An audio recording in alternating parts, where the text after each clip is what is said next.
RNA not just acts as a genetic material, but it also acts as a catalyst wherein it speeds up a particular biochemical reaction. This particular strand that has separated is called as a template. We can call this both the strands as a template. This heavy DNA molecule could be distinguished from the normal DNA by centrifugation.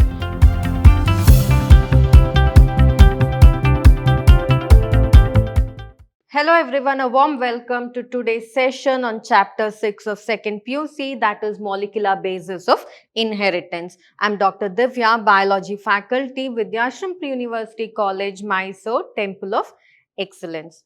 So in the previous session of this chapter, we had discussed about the search for genetic material, that is DNA, wherein different scientists came out with different experiments in order to prove that DNA is the genetic material. In today's session, let us discuss about one more genetic material, which is a genetic material in most of the microscopic organisms, but it is not considered as good as that of DNA, that is RNA. So we shall study about RNA in today's session. So talking about RNA, so RNA was the first genetic material to be identified.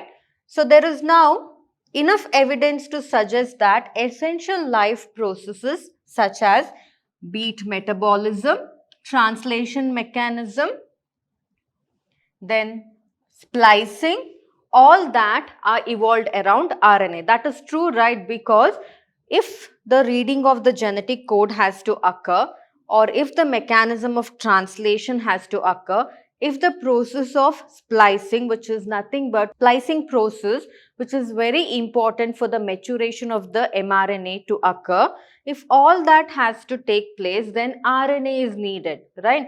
Because all this will not occur in the DNA. So all that you shall study in the transcription translation mechanism in the coming sessions of this particular chapter. So therefore, RNA was the first genetic material to be discovered. And RNA used to act as a genetic material as well as it acts as a catalyst. So what is a catalyst? A catalyst is nothing but a compound or an enzyme that speeds up the process of a chemical reaction. So you have studied about a catalyst in chemistry, you will very well know about it. So therefore RNA is not just used as a, RNA not just acts as a genetic material, but it also acts as a catalyst wherein it speeds up a particular biochemical reaction.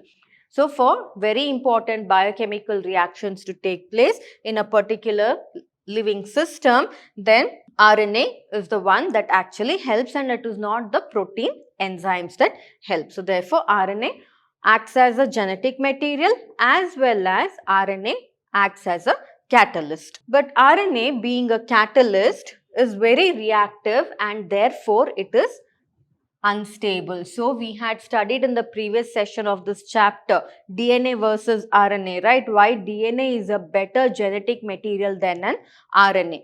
RNA, it acts as a catalyst, therefore it is quite unstable in nature. So therefore RNA is not a best genetic material when compared to that of DNA. Or we can say DNA, if we heat it to a certain temperature, in spite of that, it will not get denatured, it will not get altered, it will remain as such.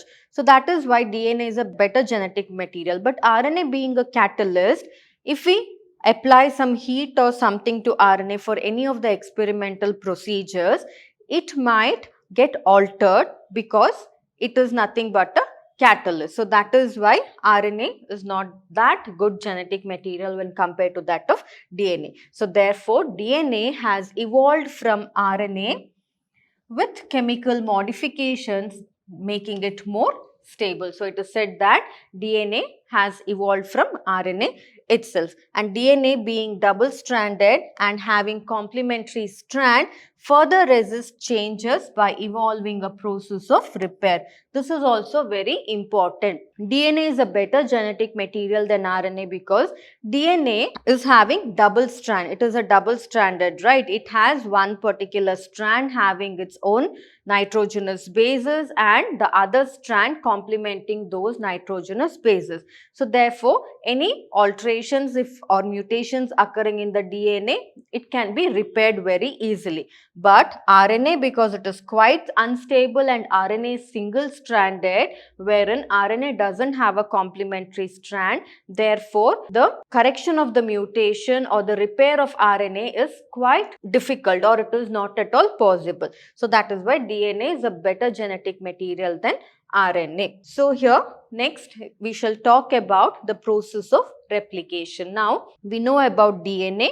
We studied the double helical model of DNA, or we studied what DNA is actually made up of in the previous session, wherein I told you they are made up of nitrogenous bases such as adenine, guanine, cytosine and thymine, wherein these nitrogenous bases are attached to a deoxyribose sugar, which is a pentose sugar, and that pentose sugar is attached to a phosphate backbone. So all that we know now. Now because we know all that, we know about the genes, we know about the nitrogenous bases, we know about the complementary bases of those. Say for example, we also understood that adenine base pairs with thymine and cytosine base pairs with guanine. All that we know now, right? So that is why we can directly move to studying about the process called as replication. So what is meant by replication?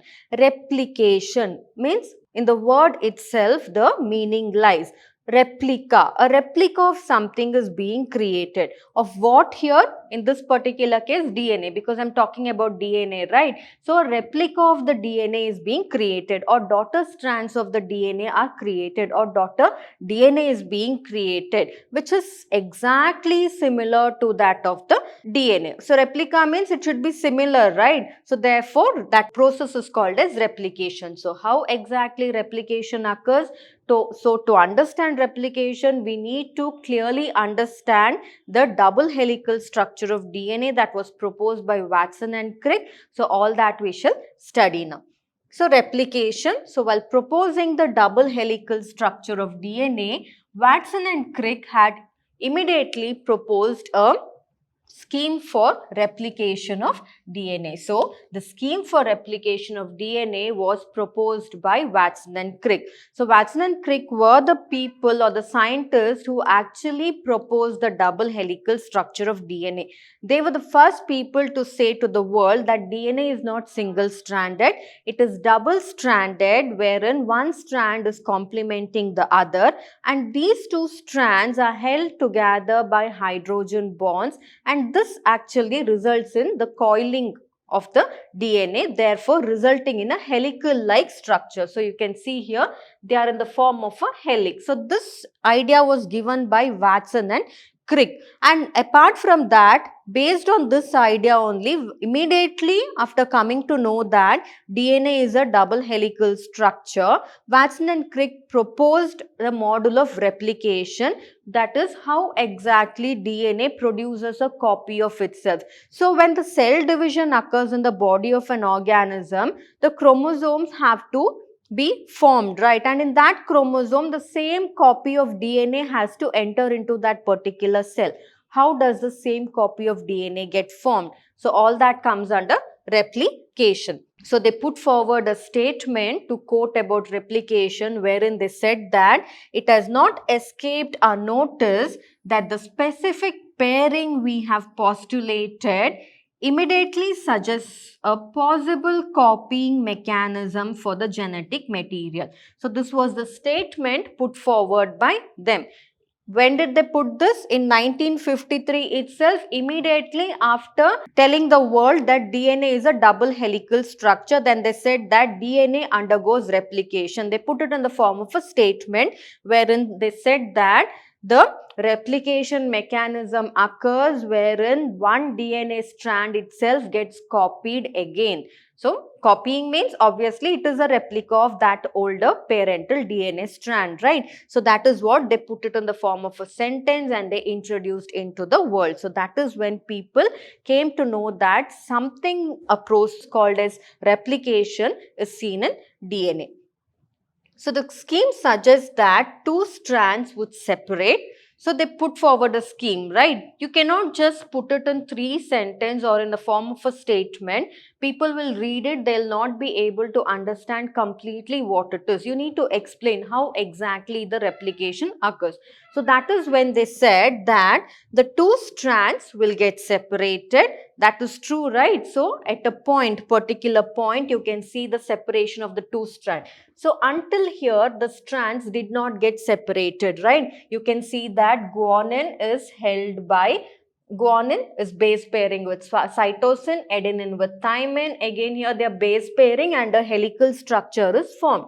So up till here, the helical structure, you can see the coiled helical structure of DNA.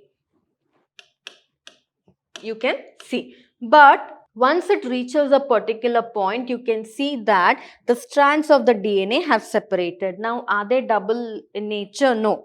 They are single-stranded, right? They are single-stranded now because they have separated. How did this particular strand separate? The strand separated because of the breakage between the hydrogen bonds. We had learned that adenine base pairs with thymine with 2 hydrogen bonds and guanine base pairs with cytosine with 3 hydrogen bonds, right? So now here adenine is held to thymine by 2 hydrogen bonds. Now, if we need to break the bond between adenine and thymine, we need to break this hydrogen bond, right? So that is what happened there. At a point, what happened? The bonds between the nitrogenous bases, they started to break. So when the bonds got broken, the strands automatically they got separated. So that is what they're saying here. So the scheme suggests that two strands would separate and act as a template. Now this particular strand that has separated, it is called as a template. We can call this both the strands as a template, or you can also call it as the parental strand, because it is for these strands that a copy of one more strand gets formed. So that is why. So this is called as template, or it can also be called as I told you, it can be called as the parental strands. So now how many templates have formed? 2 templates have formed. So a template for the synthesis of new complementary strands. So for this particular template, now a complementary strand gets synthesized. So that is replication. Now a replica got produced, right? See here, 2 complementary strands got synthesized for this. And how did it get synthesized? Again, complementary means wherever adenine is there, the thymine will be there. Wherever guanine is there, their cytosine will be there, and vice versa, like that. So 2 strands will get synthesized. Now these are called, these new strands that got synthesized are called as the daughter strands. So from the parent strand, what got synthesized? A complementary daughter strands, and this complete helical structure is now the daughter DNA. Why is it called the daughter DNA? Because it is similar to that of the parental DNA strand. They are a copy of the parental DNA strand. So that is how DNA replicates. Now, from one double helical DNA structure, 2 double helical DNA structure got formed, right? So that is what Watson and Crick actually proposed in their scheme of replication. So this is how replication occurs. So after the completion of replication, each DNA molecule will have one parental strand and one newly synthesized strand, right? So this is the daughter strand, which is the newly synthesized strand. So they'll have a newly synthesized strand, as well as they will have the template strand, which is nothing but, so this will be the parental strand. Parental strand. So that is what they'll have. Now, the replica of the DNA that is being formed after the process of replication, it will contain two strands, right, which are helically coiled. They are double stranded, wherein one strand will be the template strand or the parental strand, and the other strand will be the newly formed strand or the newly synthesized strand, or it is also called as the daughter strand. So this scheme was termed as semi-conservative DNA replication. Watson and Crick had told that DNA replicates. Replica means a copy of DNA is produced which is same to that of the parental strand. But after giving their explanation, later on people came to know that what kind of replication is seen in DNA. They found out that the replication that is seen in DNA is semi-conservative method of replication. Now I'll tell you why it is semi-conservative, because it will not look exactly to that of the parental strand. So because only one strand is involved in the formation of a newly synthesized strand, wherein this will get separated now, this will get separated now, right? So therefore it is a semi-conservative replication, only wherein not exact copy of the DNA will be produced, but somewhere nearing to that will be produced. But the DNA will replicate, they will multiply. That is what it is meant. So therefore, what is the type of replication that is seen in DNA? It is a semi-conservative method of replication. So they can ask in the exam, write a note on replication of DNA or write a note on semi-conservative replication of DNA. So now, is it enough if we say the method of replication in DNA is semi-conservative? No, we need to prove it, right? So that is when scientists started to develop new experiments in order to prove that the type of replication that is seen in DNA is semi-conservative in nature. So what did they do? We shall see. So we shall look into the experimental proof that was given by two important scientists. So all the credit to replication goes to Watson and Crick. But later on, the experimental proof saying that DNA replicates semi-conservatively, that was given by Matthew Meselson and one more scientist, Franklin Stahl. So it is called as Meselson and Stahl's experiment. This is also one important question that will come for the exam, Meselson and Stahl's experiment. So what experiment did they conduct in order to prove that DNA exhibits semi-conservative mode of replication? So what it is? So now we know that DNA, because of Watson and Crick's ideas and scheme and all that, whatever they had put forward, we came to know that, or the people then came to know that DNA replicates semi-conservatively. So keeping that in mind, Meselson and Stahl, they performed experiment wherein what they did was they took an organism, that is Escherichia coli, which is a bacteria, and later on other experiments were also conducted on higher organisms, but the first experiment to prove that DNA replication is semi-conservative in nature, they used the organism Escherichia coli, which is a bacteria. So Matthew Meselson and Franklin Stahl, they performed the following experiment in the year 1958.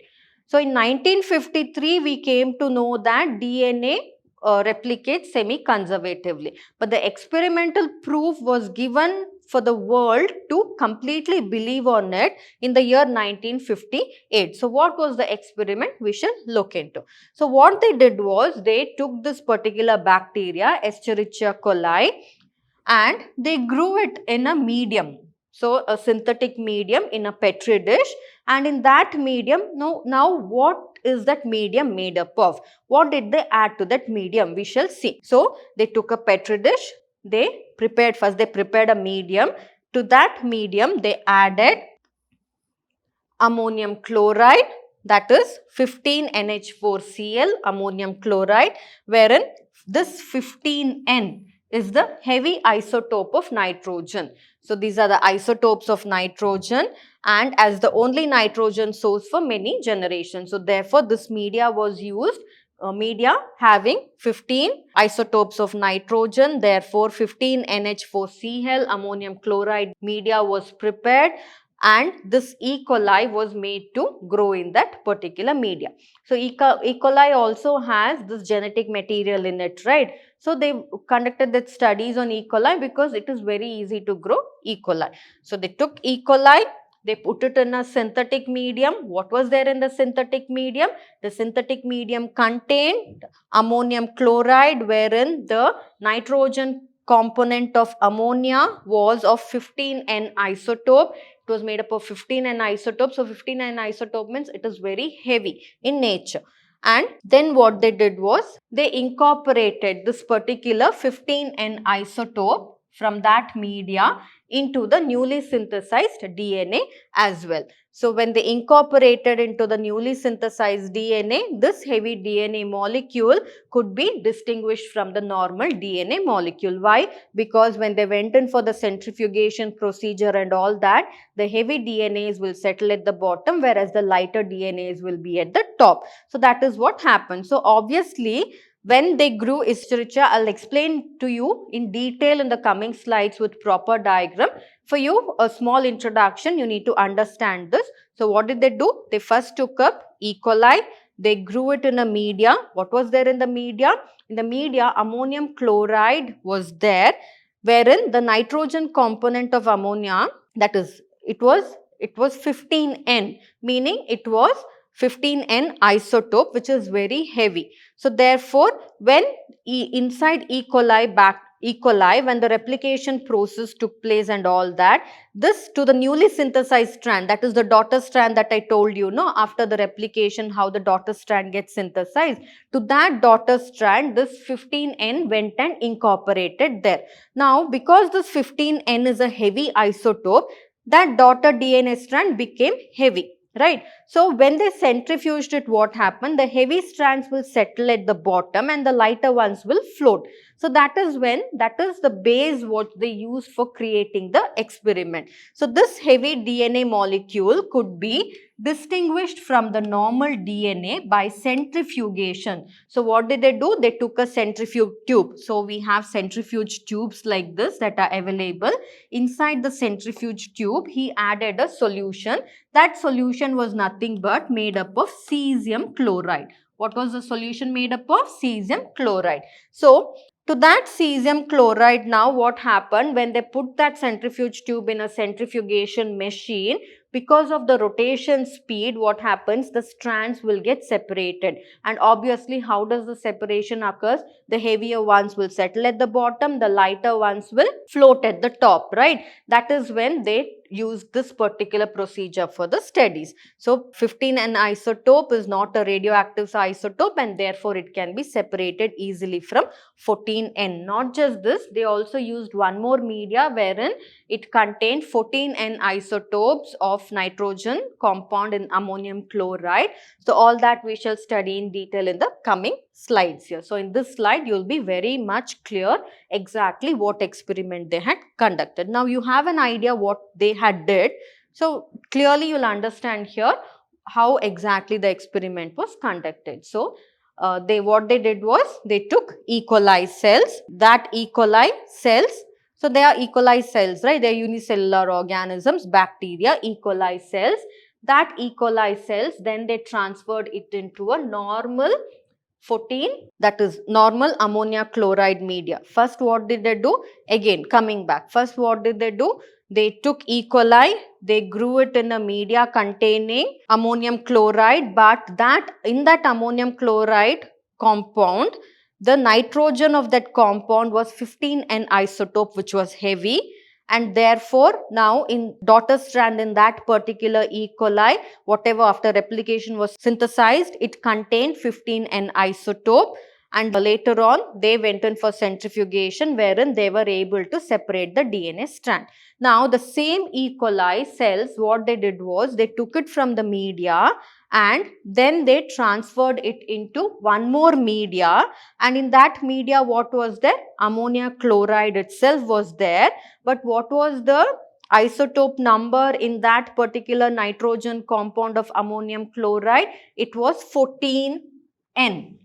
So 14N. They transferred it there. And then they took the samples and at various time intervals, they allowed the cells to multiply and they extracted the DNA that remained as double-stranded helices. So then they extracted the DNA. So they extracted, the same thing was followed previously as well. Again coming back. So what did they do first? E. coli, they took E. coli, they grew it on a media which was containing ammonia chloride. What was the nitrogen isotope number there? It was 15N. That cells, they allowed the cells to multiply. That multiplied cells had now the replicated DNAs and all that. They isolated that, kept it. Now what was there in the replicated DNA? One parental strand and one daughter strand will be there. No. In that daughter strand, what did the daughter strand contain? It contained 15N isotope. They kept it separately. Again, that is this one.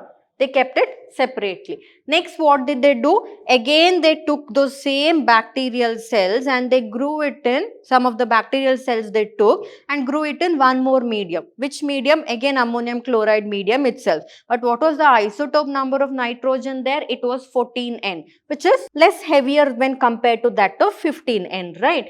And then what did they do? Now there also replication took place and the newly synthesized strands were formed, wherein one strand was parental strand, the other strand was daughter strand. What did the daughter strand have now? The daughter strand will have 14N isotope of nitrogen, right? So therefore that also they have taken.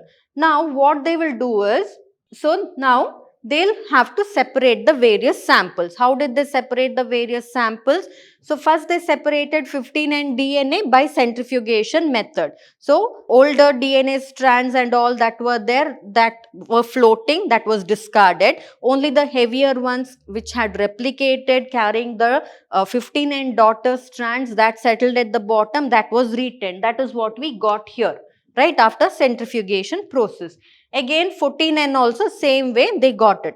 Now after that what they did was, the various samples that they had obtained, they separated them independently on cesium chloride gradient in order to measure the densities of the DNA. So now they wanted to measure the weight of the DNA. Again here also now two strands are there. Why two strands are there? Because the same E. coli, that is two strands are there, wherein one strand will be the 15N DNA, the other strand will be the 14N DNA. Why? Two, because the same E. coli cells they had extracted and they had grown in a different media, right? This particular media which I had shown. So therefore in the strand this particular 14N isotopes will get incorporated. Now they had to separate this. So again to separate, what did they do? They put it in a centrifuge which was having cesium chloride. That particular centrifuge tube having cesium chloride along with these DNA strands of generation 1, that they had to separate at a certain rotation speed. After 40 minutes, again they noticed that the separation of the strands had occurred. So how did the strands separate? So all the 14N strands got separated, 15N strands along with 14N DNA also got separated and 14N DNA also got separated here. How did the separation occur? We shall look in detail here. So thus the DNA that was extracted from the culture one generation after the transfer from 15N. What did they do? From 15N media, they transferred that particular bacteria containing the DNA strand into 14N medium. That is nothing but 14NH4Cl medium. That is after 20 minutes. So after 20 minutes, what happened? E. coli divides in 20 minutes and it had hybrids, right?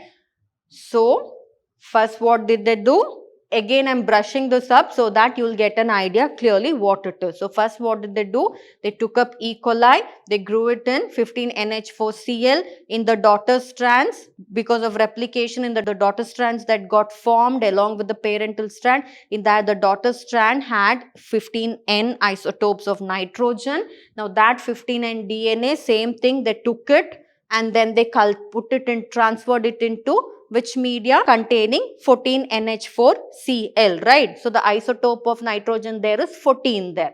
So now later on they kept it like that in agitation for 20 minutes, and later on what happened, because of replication, now what will happen, one strand will have 15 end DNA, the other strand will be 14 end DNA. Now they have to separate the strands based on the density. So DNA extracted from the culture after another generation, that is after 40 minutes, that is in generation 2, it was composed of equal amounts of this hybrid DNA and the light DNA. As you can see here, only light DNA is there, right?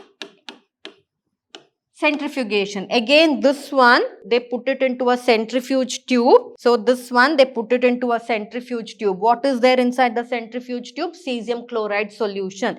And they put it into the centrifuge machine for about 40 minutes. And after 40 minutes, the separation of the strands took place, wherein one strand, which was floating at the top, it was completely light DNA, and the other strand, now you'll understand why it is semi-conservative. Other strand had, one of the strand was 15 end DNA, the other strand was 14 end DNA. This was hybrid DNA, and the other one is again light DNA. So, hybrid DNA will settle at the base. If you can see here, hybrid DNA settles at the base and the light DNA will float at the top. So, that is how the separation took place. Now, you can see the replication is semi-conservative, right? Because half of the strands were taken. One is from 15 end DNA, the other strand is 14 end DNA. Both the strands did not together participate in the replication process. One, the strands got separated. To that strand, the 14 end DNA strand got added. Similarly, replication was also like that, right? The parental strand got separated. To that parental strand, what happened? This particular daughter strands got added, right? So, it is semi-conservative.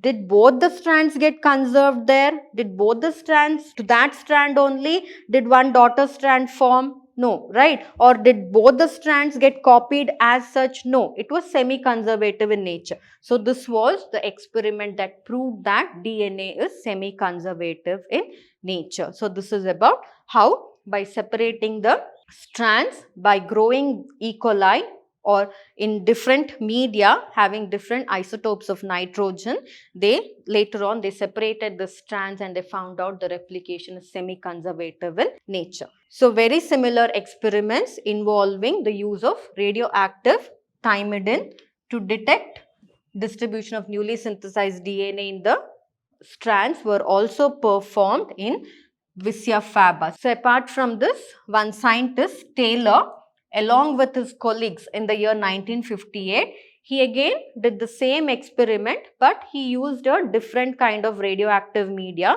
So, Messelson and Stahl, they used that is 15 NH4Cl media and 14 NH4Cl media. But these scientists, that is Taylor and his colleagues, they again conducted experiment using radioactive thymidine, and in order to find out how the DNA strands get distributed, whether they actually distribute semi-conservatively or not, and they instead of using E. coli, they use this particular plant, that is Vidhyaashram, that is faba beans plant they using the cells of that faba beans plant and studying the DNA in that, they use that DNA of faba beans plant to prove that DNA replication is semi-conservative, and this experiment also proved that DNA in chromosomes also replicate semi-conservatively. So, how did they understand? They understood that both the strands were different, right? Because in replication, both strands are different. One is parental strand, one is daughter strand. So, that is why it is called as semi-conservative. If both the strands were daughter strands, if both the strands were parental DNA strands, then the replication wouldn't have been called semi-conservative. It is called semi-conservative because both strands are different. One is daughter strand is formed, other one is parental strand is involved. So, that is why. So, that is to prove that they did all this experimental procedure. So, this is how they proved that the DNA replication is semi-conservative in nature. So, here we were talking about replication so far. So, I told you thus at a particular point on the DNA strand, the replication will occur wherein the DNA strands will separate and that separated DNA strand, which is called as the template strand, the daughter strands will get formed. So will all this happen without any source?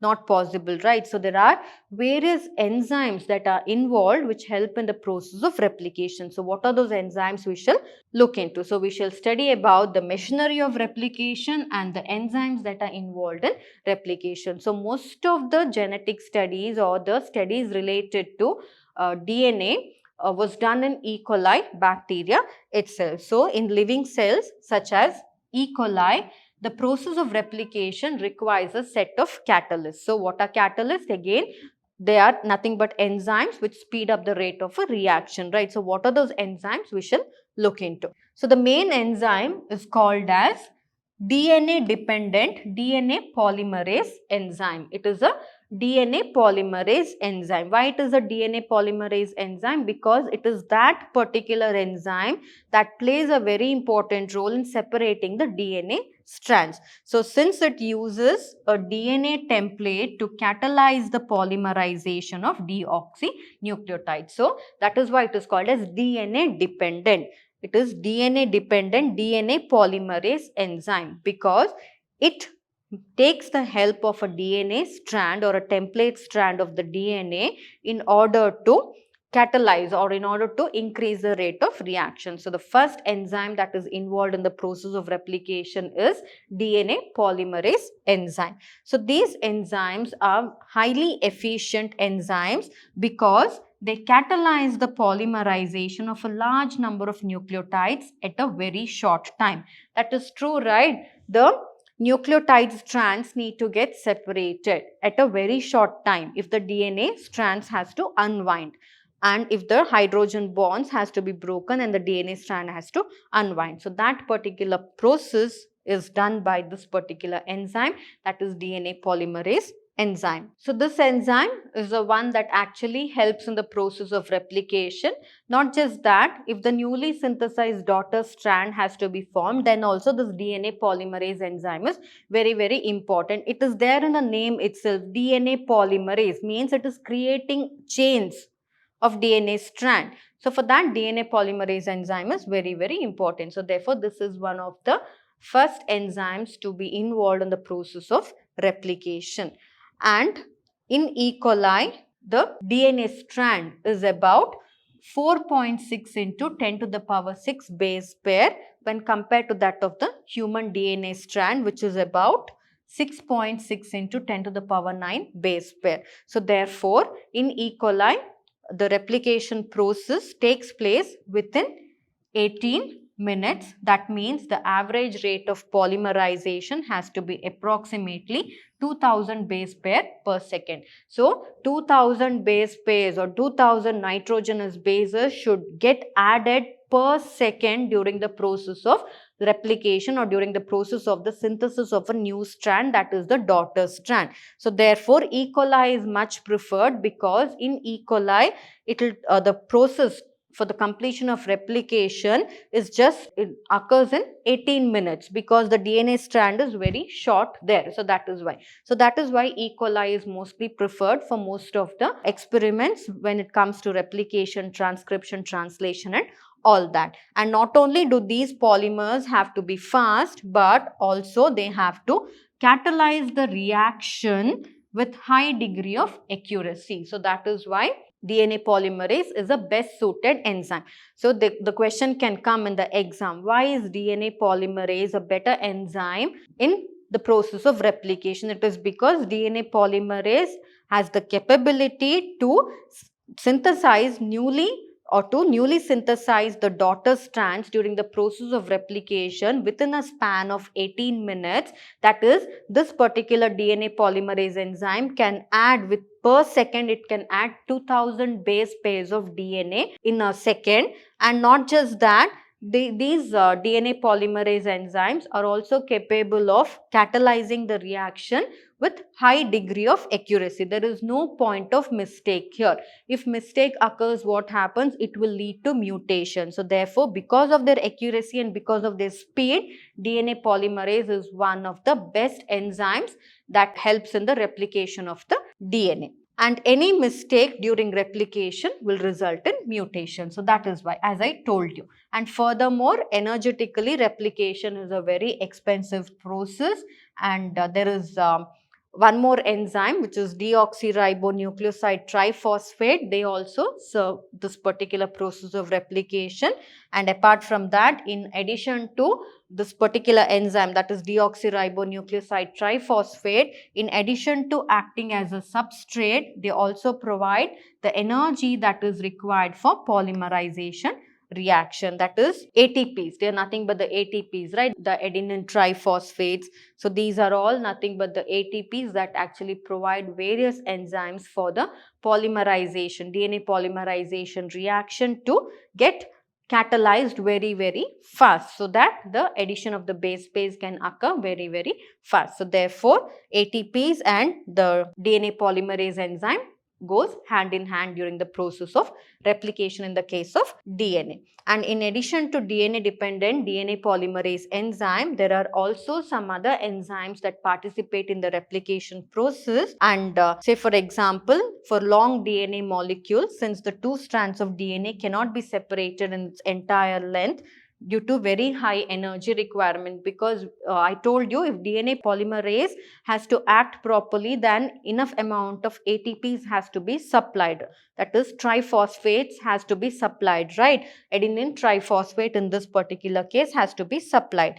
But depending on the length of the DNA, sometimes it is not possible for the entire DNA to participate in the replication process. Therefore, only a part of the DNA strand will participate in the replication process because of the limited amount of ATPs that are there. So that is why. And the replication occurs within a small opening of the DNA helix, referred to as the replication fork. So that is why the entire length of DNA, as we had seen here in the previous diagram, if you can see. So as we had seen in the previous diagram, the entire DNA did not participate in the replication process, right? Only from a particular point, this point from here, for example, the replication will occur. Why not the entire DNA strand will not participate in the replication? Because if some organisms will have very lengthy DNA, some organisms will have a very small DNA. So therefore, for a lengthy DNA to completely get replicated, it will require a lot of ATPs, and that the production of such amounts of ATP is not sufficient in such cases.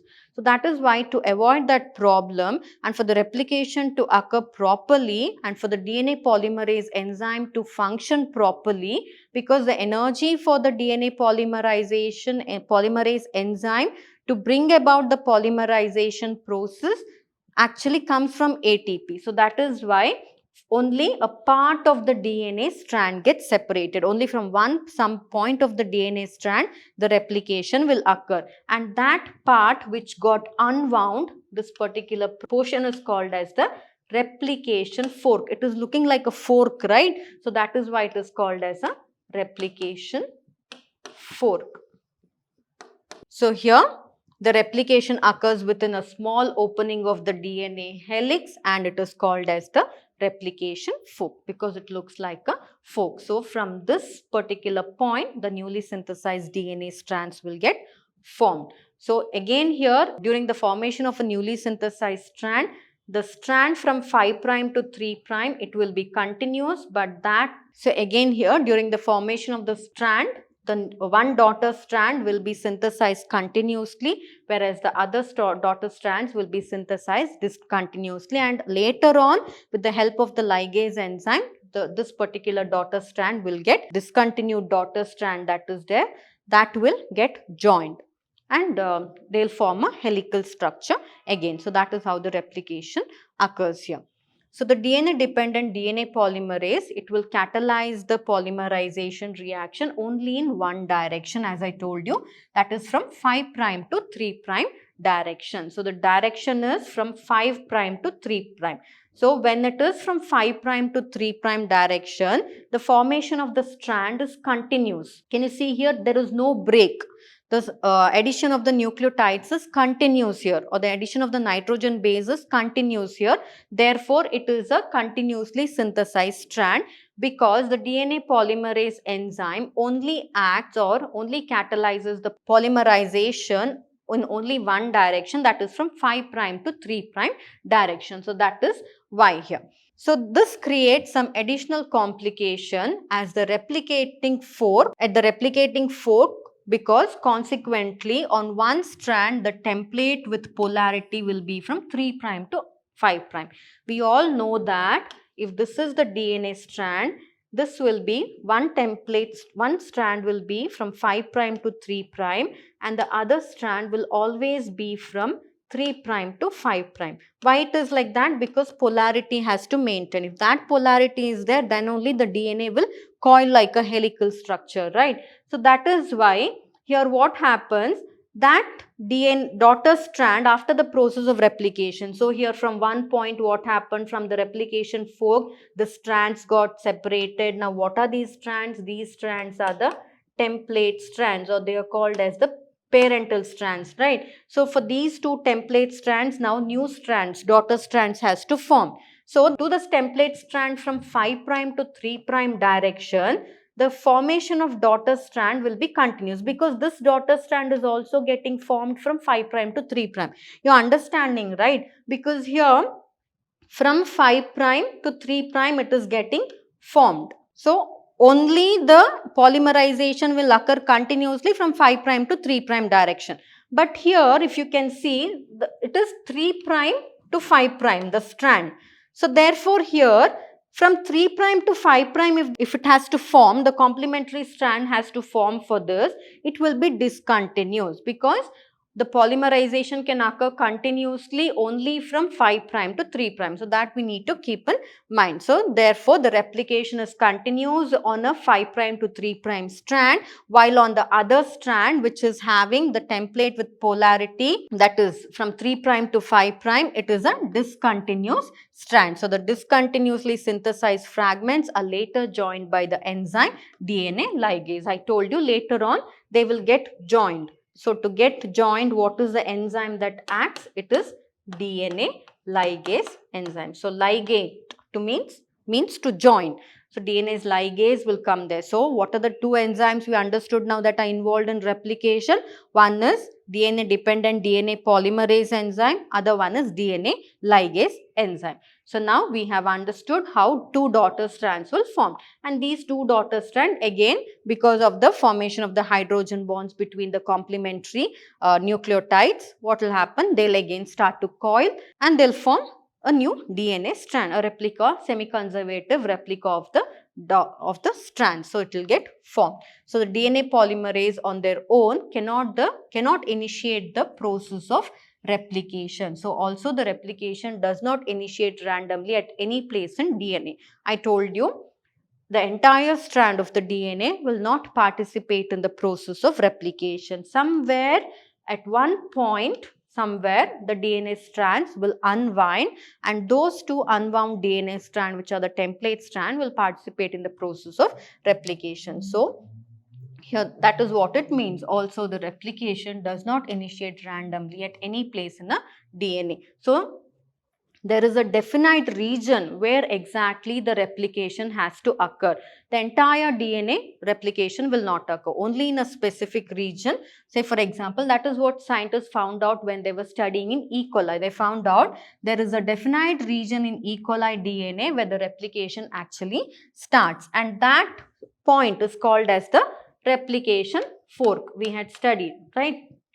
Previous slide we came to know about this. This point is called as the replication fork. So that is how they unwind. So such regions are termed as the origin of replication, because it is at that point the replication begins. It is called as the origin of replication, and it is because of the requirement of origin of replication that a piece of DNA is needed to be propagated during recombinant DNA procedures, and therefore it requires a vector. So because of the requirement of origin of replication, if we need to incorporate a particular strand of DNA into a plant species or something to produce a hybrid and all, or to produce a genetically modified crop and all that, always a vector is needed, because the replication of DNA will not randomly take place anywhere on the DNA strand.